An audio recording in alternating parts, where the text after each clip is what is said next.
nous sommes rendus au cœur de Genève, dans le quartier de la Jonction, pour aller à la rencontre d'Uni, une épicerie coopérative proposant des produits bio et locaux à des prix avantageux. C'est la première épicerie de ce style dans la ville de Genève, qui était à l'origine un travail de master de 2 étudiants de l'UNIGE en 2017, afin de changer le mode de consommation des Genevois. Pour comprendre le projet, quelques années après ses débuts, nous avons demandé à des coopérateurs de nous expliquer ce qu'est l'UNI et son fonctionnement. Les règles du jeu, c'est qu'on doit effectuer 2 heures de travail au sein de l'épicerie par mois, par foyer. Donc si on est plusieurs dans un foyer, ça peut tourner, on n'est pas obligé de forcément travailler tous les mois. Il faut aussi acheter les parts sociales, ça peut aller de 40 à 200 francs en fonction du revenu des personnes, et qui sont d'ailleurs reversées à la personne ou au foyer lorsqu'elle quitte l'épicerie. Et ensuite, il faut aussi payer 50 francs par an de cotisation annuellement pour pouvoir être membre. On est 600 familles coopérateurs et coopératrices. Les deux fondateurs au début qui ont fait appel à tout leur cercle pour travailler en fait. Et le projet a gagné un prix de la ville de Genève. Et ce qui a amené un peu de cash pour acheter le matériel.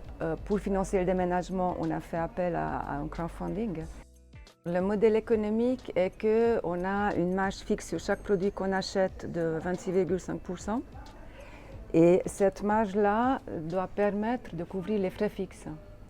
Donc les 3 employés qu'on a, 3 personnes à 60% chacun, et le loyer. Et sinon, tout le reste est assumé, comme la communication, par exemple, est assumée bénévolement.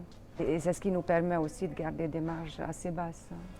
Les valeurs fondamentales d'Uni sont donc soutenir l'économie locale, recréer du lien, choisir ensemble, bien vivre ensemble, préserver l'environnement ainsi que collaborer.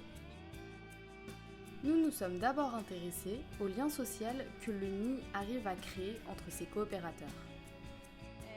Je venais d'arriver à Genève et on m'a parlé de cette initiative et je me suis dit que ce serait un bon plan pour rencontrer des gens rapidement parce que je ne connaissais pas grand monde et ça a bien fonctionné. On rencontre toujours des gens sympas, il y a une bonne ambiance, ils organisent des conférences, des apéros.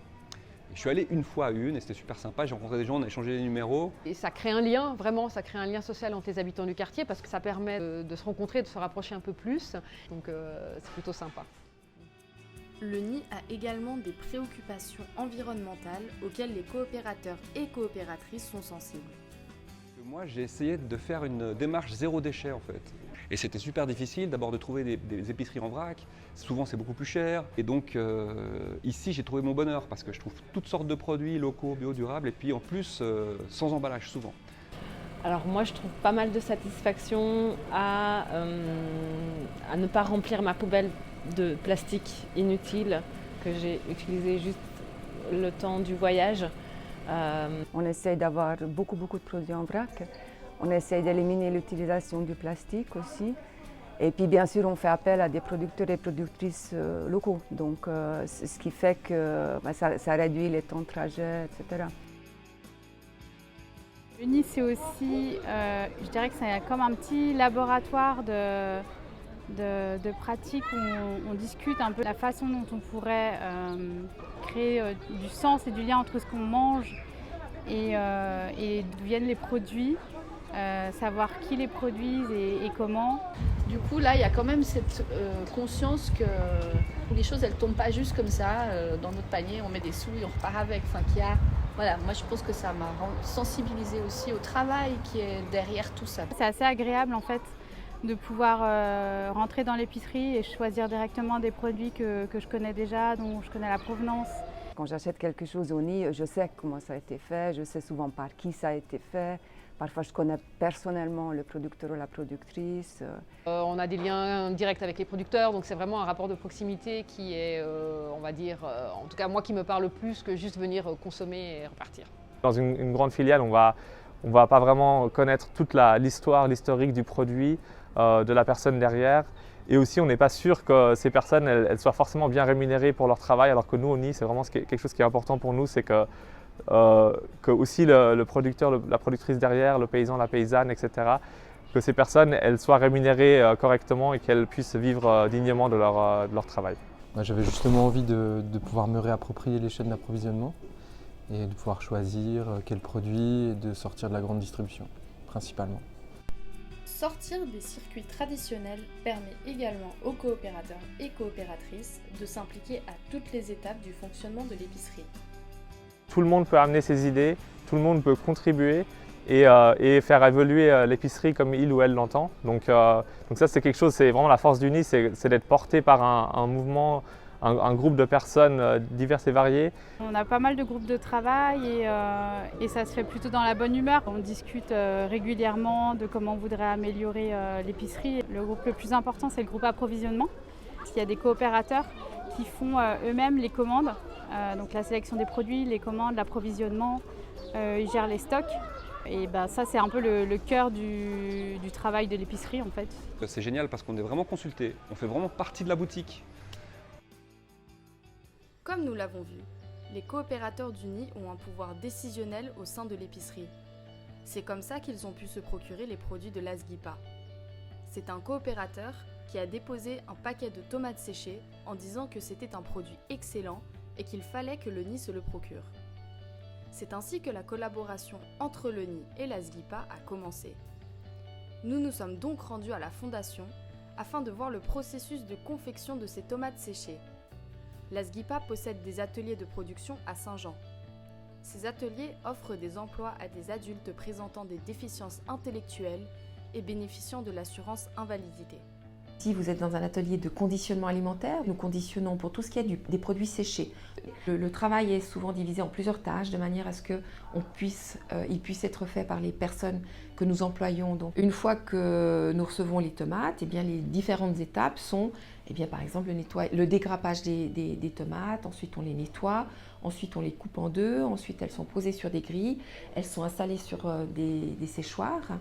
Une fois que c'est fait, il y aura d'autres personnes qui vont donc préparer le sachet. Tout est construit pour que chaque travailleur puisse développer des compétences. Notre propos, c'est vraiment par le travail pouvoir avoir une intégration. Ils ont un contrat de travail avec l'Asguipa. On fait partie de l'économie locale. La finalité du travail est un élément super important. Nos produits sont saisonniers, nous pouvons en vendre tant, nous pouvons en produire tant en fonction de la saison et du temps qui nous est donné dans cette saison. Le nid est tout à fait au clair avec ça, le nid fonctionne de la même manière. Ça fait une année en fait qu'on collabore avec le nid. Leurs clients savent très bien aussi que les produits ne seront pas forcément présents toute l'année, c'est en fonction de notre production, de la saisonnalité des produits. Donc nous rentrons tout à fait dans cette logique des circuits courts, de l'aspect proximité locale. Nos produits, nous les transformons ici, ils sont cultivés, produits et vendus, transformés et vendus ici sur Genève. Donc ça donne du sens à tout le monde. Les tomates cerises, c'est un produit un peu spécial, puisque personne d'autre ne le fait sur la place genevoise. Nous avons la possibilité d'offrir des produits qui sont un petit peu différents parce que ils sont absolument sans aucune adjonction, ni de conservateur, ni de rien du tout. Nous calculons finalement notre prix de revient et puis nous le proposons donc au nid. Ces produits saisonniers peuvent également comporter des désavantages comme le manque de disponibilité ou encore les prix qui peuvent paraître élevés.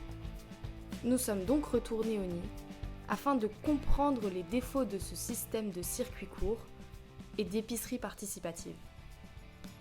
On a des légumes de saison et que si tout à coup il n'y a pas, il n'y a pas. C'est une difficulté en fait l'approvisionnement, le roulement et du coup parfois ça manque un petit peu de variété. Et ici, c'est vrai que quand on a prévu une idée de menu et qu'on arrive, la plupart du temps, il manque un truc. Alors après, c'est vrai que quand on veut consommer local et bio, c'est plus cher que le produit de base qu'on peut trouver n'importe où. Il s'avère que sur beaucoup de produits, le nid est moins cher qu'ailleurs. C'est tout ce qui concerne par exemple les fruits et les légumes locaux et bio, c'est imbattable. Bien sûr qu'il y a la question de l'accessibilité du modèle. Il y a plein de gens qui n'ont pas forcément envie de donner ce temps ou la possibilité de le faire tout simplement. En grandissant, c'est vrai que le projet a un petit peu changé dans le sens où il y a une beaucoup plus grande communauté Donc c'est beaucoup moins. Avant, on se connaissait tous. C'est vrai que c'est un peu plus grand, donc c'est un tout petit peu plus anonyme que c'était au départ. Mais alors, quel futur pour le nid? La question de la croissance, plus particulièrement pour cette question, il a été décidé de croître de manière modérée pour assurer la pérennité du projet, à la fois en termes de finances, mais aussi en termes de tournus de coopérateurs et coopératrices. Au niveau de l'engagement, comment rendre le nid encore plus convivial, là il y a des réflexions qui se sont faites sur l'accueil des coopérateurs et coopératrices, la manière de les accompagner tout au long du processus. Et on est vraiment en train de réfléchir sur comment est-ce qu'on peut rendre encore plus accessible notre modèle et aussi inclure toute la population genevoise.